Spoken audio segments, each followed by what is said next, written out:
날씨가 많이 춥죠. 그리고 또 이렇게 또 새로운 변이가 나와서 여러분들 이렇게 우리가 조심은 해야 되지만 그럼에도 여러분 당부하기는 우리 안에 평안이 깨져지지 않았으면 좋겠다는 생각이 듭니다. 우리가 때로는 조심해야 돼서 주위를 살펴야겠지만 하지만 그렇다고 우리의 신앙에 흔들림이 있으면 안 되겠다는 생각을 하게 됩니다. 우리 같이 말씀 한번 보겠습니다. 말씀을 로마서 1장 18절 한 절만 보겠습니다. 자꾸만 한 절씩 해서 죄송한데요. 조금 기본적인 것들을 잘 세팅하고 나면 아마 진도가 빠를 겁니다. 우리 창세기도 이거 어느 세월에 다 끝내나 했는데 벌써 반 했지 않습니까? 부임하기부터 바로 시작했는데 여태 반밖에 못했네 막 이렇게 생각하실 수 있지만 주님 오시기 전까지 다 끝낼 겁니다. 그러니까 창세기 1장 18절 말씀 한 목소리로 같이 읽습니다. 하나님의 진노가 불의로 진리를 막는 사람들의 모든 경건하지 않음과 불의에 대하여 하늘로부터 나타나나니. 아멘. 얼마 전에 건강검진을 받았습니다. 근데 여러분들은 어떠신가요? 여러분 건강검진 나오면 제때제때 잘 챙겨서 받고 있습니까? 제 경우는요, 사실은 건강검진 받는 것만큼 세상에서 귀찮은 게 없는 것 같아요. 저희 아내가 옆에서 잔소리하고 챙겨주고 저희 의지와 상관없이 예약을 다 해놔야지 제가 거의 끌려가듯이 가서 하게 되는 것 같습니다. 저만 그런가요? 여러분들은 안 그렇습니까? 제 주변에 보니까 건강검진을 잘 챙겨서 정말 와 드디어 건강검진이 왔다 막 하면서 설레요 막 이러시면서 막 이렇게 건강검진을 받는 사람은 제 주변에 못 봤던 것 같아요. 다들 누군가 옆에서 잔소리하고 받아야 된다라고 해야 이렇게 받는 것이죠. 왜입니까? 일단 병원 가는 게 그렇게 싫어요. 나이가 들어도 병원은 싫습니다. 그리고 또 거기에 내시경이라도 받게 되는 그 건강검진이라면요, 얼마 전에 처음으로 수면 없이 한번 내시경을 받아봤는데요. 여기 막 넣었다 뺐다 막 하고 막 침이 막 이렇게 가뜩이나 위 내시경이면 좀 그래도 좀 낫죠. 대장 내시경이면 전에부터 계속 그렇지 않습니까? 더 이상 말하지 않겠습니다. 여러분 그럼에도 불구하고 이렇게 곤욕스러운데 왜 건강검진을 받아야 됩니까? 필요하니까요. 그럼 건강검진은 누구에게 필요할까요? 여러분 누가 건강검진을 받아야 됩니까? 뭔가 몸이 안 좋고 건강에 적신호가 오는 사람들이 건강검진을 받아야 됩니까? 그런 사람이 받아야 됩니다. 왜죠? 내 몸에 무슨 문제가 있는지를 알아야 고쳐나갈 거 아닙니까? 그러니까 몸에 적신호가 오고 좀 건강에 좀 이상이 있다, 예전 같지 않다는 분들은 반드시 건강검진을 받아야 되죠. 하지만 건강검진은요 건강한 사람들만이 받는 것이 아닙니다. 건강하지 않은 사람만 받는 게 아닙니다. 건강한 사람도 받아야 돼요. 왜요? 건강은요 건강할 때 지켜야 되니까요. 그리고 건강하다고 생각했는데 건강검진을 받으면서 건강하지 않다는 것을 발견한 사람들도 많지 않습니까? 그러니 건강검진은요 건강한 사람이나 건강하지 않은 사람이나 모두 다 받아야 된다는 것이에요. 그런데 재밌는 것은요, 여러분 건강한 사람들은요 자기가 건강한 것 같아서 건강검진을 받으려고 안 해요. 필요성을 못 느낀다는 거죠. 그러면 필요한 것 같은 건강에 이상이 있는 분들은 건강검진을 또 잘 받습니까? 저희 어머님 보니까요 잘 받기를 싫어하세요. 아니 왜 그러시냐고 물어봤더니 혹시 결과가 안 좋게 날까봐, 혹시 막 생각지도 못했던 그게 막 이렇게 뭔가 진단받을까봐 두려워서 건강검진 받는 것을 어려워하세요. 아니 그러니까 건강한 사람이나 건강하지 않은 사람이나 모두 건강검진을 받아야 되는데 건강한 사람이나 건강하지 않은 사람이나 모두 다 건강검진을 안 받으려고 한다는 거예요. 건강한 사람은 건강해서 안 받으려고 하고요, 건강하지 않은 분은요 혹여나 건강하지 않음이 들통날까봐 안 받으려고 한다는 것이죠. 여러분, 제가 건강검진 홍보대사도 아니고 제가 이 말을 하는 이유가 있습니다. 한번 물어보겠습니다. 여러분, 그러면 복음은 누가 들어야 될까요? 여러분, 복음이 필요한 사람이 누굴까요?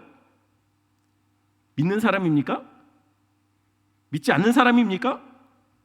복음은 누구에게 필요할까요? 여러분 기억하십시오.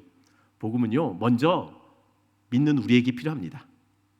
아니, 왜 우리가 복음이 필요합니까? 우리는 복음을 벌써 이미 들었지 않습니까? 복음은 안 믿는 사람들에게 필요한 거지, 믿은 우리는 복음이 필요하지 않은 사람 아닙니까? 아닙니다. 복음은 우리에게 필요합니다. 제가 이전에 섬기던 미국 교회에서 있었던 일입니다. 그 교회는요, 새로 등록한 사람들, 모두 대부분의 교회들이 그렇지만 새로 등록한 사람들이 있으면 그 성도들은 누구와 되든지 상관없이 그 교육과정에 일정한 교육과정을 거치는데, 이 새가족 교육이 굉장히 기초적인 복음 중심의 그 복음 제시하는 그런 교육을 주로 받았습니다. 그런데 어떤 장로님 부부가 등록하면서 이 문제가 생긴 거예요. 이분들이 교육을 받는데 표정이 영 아니더래요. 후에 이분들이 교회에 막 계속 투덜투덜 하시면서 하고 다녔던 말씀이 뭐냐면, 나중에 듣게 되었는데 그분들이 이렇게 생각했다는 거예요. 아니, 날 뭘로 알고 나에게 전도를? 아니, 내가 교회를 몇 년 다녔는데 내가 받았던 훈련 프로그램들이 뭔데, 내가 벌써 제자 훈련을 몇 번을 끝냈는데 무시당했다는 거예요. 아니, 그럼 정말 여러분 무시했기 때문에 복음을 그분들에게 새가족 교육으로 새가족이 들어왔다라고 교육한 것일까요? 아니죠. 아니, 그러면 왜 오랫동안 신앙의 연수가 그렇게 되신 분들한테 여러분 가장 기초적인 복음에 대한 것들을 이야기하는 것일까요? 여러분, 군대에 가면은요, 총을 받죠. 총을. 군대 가면 총을 받습니다. 그 총을 받게 되면 제일 먼저 하는 사격이 있는데, 이 사격의 목적은요, 0점 사격이라고 합니다. 이 0점 사격이 뭐냐면, 혹시 여러분 이게 0점 사격 표적판인데요, 이 어떻습니까? 이 사람 사격을 잘하는 사람입니까? 못하는 사람입니까? 여자분들은 생각하실 때 어쩌면 군대를 안 갔다 오신 분들은 그렇게 생각하실 거예요. 어우, 한 방도 안 맞았네. 사격을 진짜 못한다고 생각할 수 있어요. 근데요, 군대 갔다 오신 분들은 아실 거예요. 이거 사격 잘하는 겁니까? 못하는 겁니까? 사격 굉장히 잘하는 거예요. 아니, 근데 왜 한 방도 안 맞았을까요? 이 사람은 사격을 잘 못해서 표적에 한 방도 안 맞춘 게 아니라, 못 맞춘 게 아니라, 여러분 0점이 안 맞아서 그런 거예요. 무슨 얘기냐면, 사람들마다 총을 받으면요, 사람마다 이 사격하는 자세가 틀려요. 이 볼을 총에 대는 그 위치가 다르고, 눈의 위치가 다르고, 자세가 달라서요, 사람들마다 이게 말하자면 이 조준, 이렇게 동그란 원이 있거든요. 거기 안에 이렇게 조준하고 쐈다 할지라도 사람이 이렇게 자세가 틀리고 눈이 틀리기 때문에, 이게 우리는 분명히 조준하고 정확하게 쐈지만 다른 곳에 맞을 수 있다는 거예요. 지금 이 사람은요, 이 정확하게 조준을 한 겁니다. 하지만 이 위치나 총에 이 0점이 안 맞은 거예요. 그래서 이 조준하는 이것을 조금 이렇게 위치를 바꿔주면 맞았던 그 총알 자국이 옆으로 가는 거죠. 그래서 0점이 정확하게 맞게 되면 그때부터는 이제 계속 쏘면 아마 정확하게 가운데 맞는 거예요. 이 사람은 사격에 굉장한 소질이 있는 사람입니다. 여러분, 마찬가지예요. 0점 사격을 한번 하면은요, 그걸로 끝나지 않습니다. 시간이 지나면 사람들마다 사격의 습관이 달라지고 또 자세도 좀 달라져요. 그러니 사격을 할 때마다 조금씩 달라지는 그 0점을 조금씩 맞춰가야 되는 것이죠. 한 번으로 끝나는 작업이 아니라는 거예요. 계속 그때그때 조금씩 달라진 자세를 조금씩 고쳐가면서 사격을 계속 유지해야 된다는 것이죠. 여러분, 복음은 성도인 우리가 들어야 될 이유가 여기에 있습니다. 우리의 죄성이 우리를 가만두지 않아요. 한번 믿은 것 같은데, 좀 신앙이 있는 것 같은데, 좀 봉사 좀 하고 기도 좀 한다 할 때, 여러분 성도들은요, 복음에서 멀어지고 내 힘과 내 공로를 의지할 때가 생기기 시작해요. 십자가로 구원받았는데 조금 내가 신앙의 연수가 쌓이고 좀 내가 신앙에 괜찮은 성도로 그렇게 나 스스로 생각하는 순간 우리는요, 십자가보다는 우리의 힘을 더 의지하고 내 의를 더 의지할 때가 많다는 거예요. 그러니 성도는 마치 0점을 조정하듯이 순간순간 계속해서 우리를 십자가 앞에 세워야 됩니다. 십자가 앞에 세우면 알게 되는 거예요. 우리가 얼마나 형편없는 죄인인지 거기서 다 들통나는 거예요. 그래서 다시 힘을 빼고 우리는 예수밖에 없구나, 우리의 살 소망은 복음밖에 없구나라는 것을 깨닫게 되는 자리가 바로 십자가라는 거예요. 그러니 복음을 믿는 자는 계속 드러내야 됩니다.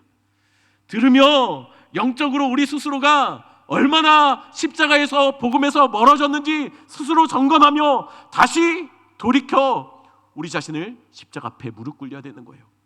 내 안에 자라나고 있는 나의 자아와 이 교만들을 내려놓고 그 십자가 앞에서 주님, 내가 저 자리가 내 자리인데 고백하며 자신의 도무지 소망 없음을 고백하는 영적인 0점 조정을 해가야 된다는 것이죠. 그래서 바울은 15절에 이렇게 말하는 것입니다. 15절 말씀 한번 같이 읽습니다. 그러므로 나는 할 수 있는 대로 로마에 있는 너에게도 복음 전하기를 원하노라. 바울은 로마로 가고 싶어 합니다. 가고 싶은 이유를 이렇게 말해요. 가서 너희에게도 복음을 전하기 원한다. 그런데 바울이 지금 쓰고 있는 이 로마 교회의 성도들은 이미 예수님을 믿은 사람들이에요. 복음을 받아들인 사람이에요. 그런데 바울은 내가 거기를 가려고 하는 이유는 너희들에게 복음을 전하기 위해서라고 얘기하고 있다는 거예요. 믿는 자예요, 믿는 자. 믿는 자에게 복음을 전해야 된다는 것이죠. 여러분 기억하십시오. 복음은 누가 듣습니까? 우리가 듣고 우리가 복음을 살아내야 되는 거예요. 여러분, 안 믿는 사람들에게 복음이 필요한 게 아닙니다. 먼저 우리가 필요하다는 거예요. 그렇지만 복음은 성도들만 들어야 되는 것은 아닙니다. 복음은 또 하나님을 대적하는 불의한 자들도 들어야 됩니다. 왜냐하면 18절에 이렇게 말하고 있기 때문이에요. 18절 제가 있습니다. 하나님의 진노가 불의로 진리를 막는 모든 경건하지 않음과 불의에 대하여 하늘로부터 나타나나니. 복음에는 우리 같은 죄인을 구원하시는 하나님의 의가 드러났습니다. 근데 의만 드러난 게 아니에요. 복음에는 하나님의 진노도 나타납니다. 그 진노는 누구를 향하여 있습니까? 바로 진리를 막고 있는 사람들이죠. 여러분, 어떤 사람들이 복음으로 구원을 받습니까? 그 진리를 받아들이는 사람이 구원받습니다. 그럼 어떤 사람이 그 복음 안에 있는 진노를 받게 되는 것일까요? 불의로 진리를 막는 사람들입니다. 그러면요, 여러분, 진리가 뭘까요? 도대체 무엇이 진리입니까? 우리는 뭘 믿어야 되는 것일까요? 여기서 진리는 원어로 알렉데이아라는 단어를 씁니다. 이 단어는요, 실체 원형 이런 뜻이에요. 실체 원형. 여러분, 이게 무슨 말일까요? 아니, 실체 원형이라는 얘기는, 아니, 진리가 실체 원형이라면 도대체 이게 무엇을 나타내는지 우리가 한번 같이 살펴보자는 거예요. 히브리서 10장 1절에 이렇게 말합니다. 우리 한번 같이 읽어볼까요? 히브리서 10장 1절 함께 읽습니다.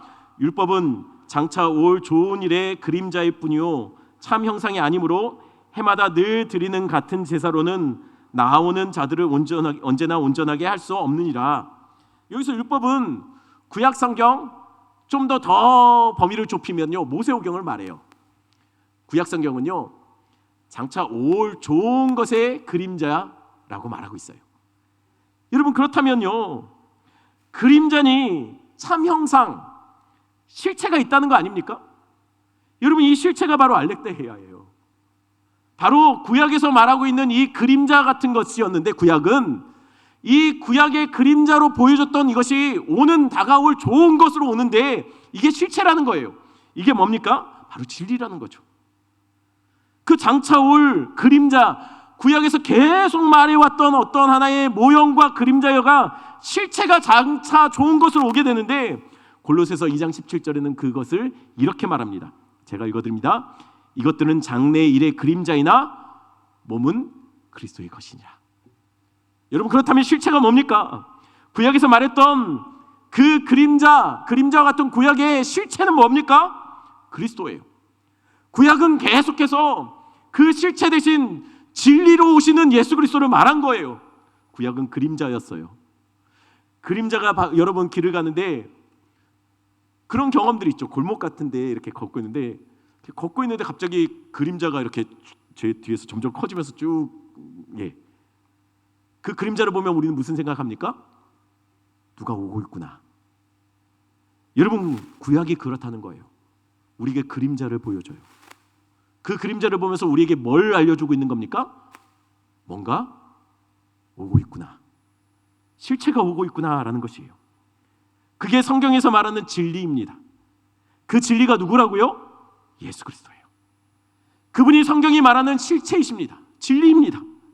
그래서 예수님은 요한복음 4장 24절에 이렇게 말한 거예요. 요한복음 4장 24절 우리 함께 있습니다. 하나님은 영이시니 예배하는 자가 영과 진리로 예배할지니라. 여러분, 우리의 예배가 이래야 됩니다. 여기서 영은 성령을 말해요. 우리가 예배 드릴 때 어떻게 드린다고요? 성령과 뭐로 드린다고요? 진리. 여기서 진리는 뭡니까? 예수 그리스도를 말해요. 그럼 우리의 예배는 어떠해야 됩니까? 우리는 성령과 진리신 예수 그리스도로 예배합니다. 예배는요, 내 힘과 노력, 내 의, 내 헌신으로 드리는 것이 아니에요. 예배는 내 열심으로 드리는 것이 아닙니다. 예배는 내가 갖고 온 물질로 하나님 앞에 드리는 것이 아니에요. 예배는 오직 성령님의 인도하심으로, 오직 예수 그리스도의 십자가의 공로 의지하여 하나님께 나아가는 것이 예배예요. 다시 말씀드립니다. 예배는 성령님의 인도하심으로 우리가 예수 그리스도의 공로 그 의지하여 우리 같은 죄인도 받아주시는 하나님 앞에 나아가는 것이 바로 예배라는 것이에요. 왜냐하면 요한복음 14장 6절에 이렇게 말합니다. 요한복음 14장 6절 제가 읽어드립니다. 예수께서 이르시되 내가 곧 길이요 진리요 생명이니 나로 말미암지 않고는 아버지께로 올 자가 없느니라. 여러분, 예수님은 바로 하나님께 나아갈 수 있는 유일한 길이십니다. 우리가 어떻게 구원받을 수 있습니까? 그 진리 되신 예수 그리스도를 우리가 영접할 때 그 안에 생명이 있는 거예요. 그 진리를 우리가 받아들일 때, 붙잡을 때 우리가 구원을 받게 된다는 것이에요. 여러분, 그러니 복음은 그를 믿는 자에게 구원을 주시는 하나님의 능력이 되는 것이고, 그러나 진리 되신 예수를 막아서는 자들, 영접하는 자들에게는 복음이고 구원이 되지만 그 진리 되신 예수를 막아내는 자는, 막아서고 거부하는 자, 밀어내는 자는 성경이 분명히 오늘 본문에서 말하고 있는 거예요. 그런 자들에게는 하나님의 진노가 나타나는 것이 복음이라고요. 왜요? 십자가의 공로를 부인하는 것이 여러분 성경이 분명히 말합니다. 불의로 진리를 막아서는 행동이라고요. 여러분, 불의가 뭡니까? 그러면 불의가 뭘까요? 여러분, 불의는 도덕적인 악행을 말하는 것일까요? 불의는 우리가 생각하는 사회적인 악 또는 불공평이 불의일까요? 여기서 불의는요, 진리를 막아서는 것 자체가 불의예요. 오늘 본문이 분명히 얘기하고 있습니다. 다시 말씀드립니다. 불의는요, 진리를 거부하고 밀어내는 것이 불의입니다. 도덕적인 어떤 악행을 말하는 것이 아니에요. 예수 그리스도를 거부하는 게 불의입니다. 성경에서 말하는 불의는 예수 그리스도를 믿지 않고 밀어내는 자가, 그것이 바로 불의한 거예요. 반대로 의는 도덕적인 의가 아니죠. 의는, 하나님이 인정하시는 의는 오직 하나 있어요. 진리 되신 예수를 믿는 것, 그분의 공로, 십자가의 공로를 붙잡는 것, 그것이 하나님이 우리에게 보시는 유일한 의입니다. 요한계시록에 보면은요, 이 의가 뭔지에 대해서 정확하게 나와요. 요한계시록 보면 요한이 천국에 가서 그 어린 양의 혼인잔치를 목격하게 됩니다. 그런데 거기에 모여있는 사람들이 전부 다 마치 유니폼을 입은 듯 흰 세마포 옷을 입고 있는 거예요. 그 흰 세마포 옷이 정말 빛나고 깨끗했다고 성경이 기록하고 있어요. 이게 도대체 어떤 모습일까요? 여러분, 혼인 예식에 예복을 입었다는 것은요, 초청받은 자라는 뜻입니다. 이 잔치에 참여할 수 있는 자격이 주어진 자라는 뜻이에요. 그러면 도대체 그들이 입었던 이 어린 양의 혼인잔치에 참여할 수 있는 자격으로 부여된 이 예복이 도대체 뭘까요? 그 예복에 대해서 19장 8절, 계시록 19장 8절 우리 한번 같이 읽어보겠습니다. 함께 있습니다. 그에게 빛나고 깨끗한 세마포 옷을 입도록 허락하셨으니 이 세마포 옷은 성도들의 옳은 행실이로다 하더라. 여러분, 그들이 입고 있는 옷이 뭐라고요? 흰 세마포 옷인데, 아주 깨끗하고 빛나는 옷인데, 그게 뭐라고 하고 있습니까? 성도들의 옳은 행실이라고 말해요.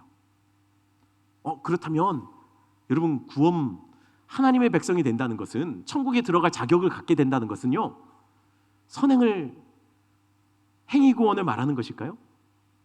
우리가 옳은 행실을 해야지 천국에 간다는 이야기일까요? 여러분, 이것을 헷갈리시면 안 됩니다. 여기서 옳은 행실은요, 계시록 7장 14절에 좀 더 분명하게 설명하고 있습니다. 계시록 7장 14절 말씀 제가 읽어드리겠습니다. 내가 말하기를 내 주여 당신이 아시나이다니 그가 나에게 이르되 이는 큰 환난에서 나오는 자들인데 어린 양의 피에 그 옷을 씻어 희게 하였느니라. 자, 구원받은 자들이 전부 다 옳은 행실이라고 말하는 흰 옷을 입고 있습니다. 근데 이 흰 옷이 아주 빛나고 깨끗한 옷인데 왜 빛나고 깨끗합니까? 성도들의 옳은 행실이기 때문에 빛나고 깨끗합니까? 아니요. 이 옷이 빛나고 깨끗한 이유는 어린 양의 피에 씻겨졌기 때문이에요. 다시 말씀드립니다. 이 옷은 무슨 옷이라고요? 성도들의 옳은 행실이에요. 근데 이 옳은 행실이 무엇으로 깨끗해졌다고요? 성도들이 착하게 살아서 선행을 해서 깨끗해지고 빛납니까? 아니요. 예수 그리스도의 보혈로 깨끗해진 거예요. 다시 말씀드립니다. 여러분, 성도들의, 하나님이 보시는 성도들의 옳은 행실이 하나 있어요. 그게 뭡니까? 선행이 아니에요. 예수 그리스도의 십자가의 보혈로 깨끗해지는 거예요. 예수 십자가의 그 공로를 의지하여 내 죄가 씻겨진 것, 그것이 하나님이 보시는 딱 하나, 성도들에게 보시는 의로운 행동이에요. 그 예수 그리스도의 보혈의 능력 붙잡았느냐 아니냐. 내 죄가 아닌 내 죄가 죄로 나타나는 것이 아니라 예수 그리스도로 옷 입혀졌는지, 예수 그리스도로 덮여졌는지 가려졌는지, 그거 하나 보신다는 거예요. 그래서 갈라디아서 3장 27절에 이렇게 말합니다. 누구든지 그리스도와 합하기 위하여 세례를 받은 자는 그리스도로 옷 입었느니라. 결국 성도들의 옳은 행실은 뭡니까? 예수 그리스도로 옷 입는 거예요. 내 공로 아니고 내 자랑 아니고 예수 그리스도의 피값 주고 사신 그 피의 공로 의지하여 주님 앞에 나오는 것, 하나님이 보시는 유일한 한 가지 성도들에게 보시는 의는 이것이라는 거예요. 예수 붙잡았는지, 그 십자가의 보혈을 의지하는지, 하나님은 그거 하나 보신다는 것이죠. 그러니 성도들에게 하나님이 인정하시는 옳은 행실은 딱 하나입니다. 예수 보혈, 그 보혈에 죄가 씻겨졌는지 하나님 그거 보신다는 것이죠. 마태복음의 혼인잔치 비유에 보면 임금은 자신의 아들의 혼인잔치를 벌여놓고 혼인 예식에 사람들을 초청합니다. 처음에 초대됐던 사람들은 다 거절해요. 바쁘다고 안 와요. 그래서 길거리에 있는 선한 자나 악한 자나 다 불러 모읍니다. 그렇게 초대된 자들로 혼인잔치는 북적이기 시작해요. 근데 임금이 그 혼인잔치에 온 사람들을 한번 둘러보며 그가 본 것은 딱 하나였어요. 이 사람이 얼마나 선한지 악한지를 보지 않았습니다. 이 사람이 임금에게 얼마나 충성스러웠는지 그거 보지 않았습니다. 임금이 본 건 딱 하나예요. 뭐죠? 예복을 입었는지 안 입었는지예요. 그런데 그 중에 한 명이 예복을, 준비된 예복이 아니라 예복을 입긴 입었는데 자기가 입은 옷으로, 자기 옷으로 예복을 입고 온 사람이 있었어요. 나름대로 깨끗하고 좋은 옷 입었겠죠. 그런데 임금은 그걸 보고 뭐라고 말했습니까? 사관들에게 이렇게 말해요. 저자를 묶어서 바깥 어두운 데 내던지라. 거기서 슬피 울며 이를 갈게 되리라. 아마 이 사람은 나름대로 자기가 왕에게 충성했던 나름대로 괜찮은 옷, 좀 뭔가 좀 괜찮은 모습으로 나오려고 나름대로 꾸미고 갔을 거예요. 하지만 왕은 왕이 허락한 예복만 보더라는 것이에요. 그 잔치 자리에 올 수 있는 자격은 왕이 허락한 그 예복을 입고 있느냐 입지 않았느냐, 그거 하나만 본다는 것이에요. 우리 주님은 딱 하나 봅니다. 성도들에게 보는 것은 딱 하나예요. 우리가 얼마나 덕을 쌓았는지, 공로를 얼마나 많이 쌓아놨는지, 우리가 얼마나 신앙의 여수가 길어졌는지, 얼마나 우리가 하나님 앞에 많은 일들을 했는지, 그것을 보는 게 아니에요. 우리 주님은 나중에 천국에 우리를 불러 모실 때 하나만 보실 거예요. 그게 뭡니까? 그 진리로 옷 입었는지, 그 예수 그리스도의 피값 주고 사신 예수 그 십자가의 보혈을 의지했는지, 내 공로로 나오는 것이 아니라 오직 예수 그리스도로 우리의 죄악이 덮여졌는지, 그거 하나 보신다는 거예요. 여러분, 불의로 진리를 막는다는 것은요, 악행을 했다는 것을 말하는 것이 아닙니다. 불의로 진리를 막는다는 것은요, 우리 하나님께서 제시하신 유일한 구원의 길이신 예수 그리스도 그 진리를 거부하고 마치 바리새인처럼 내 공로, 내 의를 드러내는 것, 다른 예복을 입고 하나님 앞에 나아가려고 하는 것, 그것이 불의로 진리를 막아서는 자들이에요. 그런 자들은 성경은 분명히 말하고 있습니다. 하늘로부터 진노가 나타날 거라고요. 여러분, 오직 예수 그리스도로 옷 입고 내 자랑, 내 공로 드러내지 않고 늘 하나님 앞에 나는 무익한 종이라고 고백하며 나가는 우리 성도들 되기를 간절히 축원합니다. 우리 이 찬양 같이 하겠습니다. 주의 보좌로 나아갈 때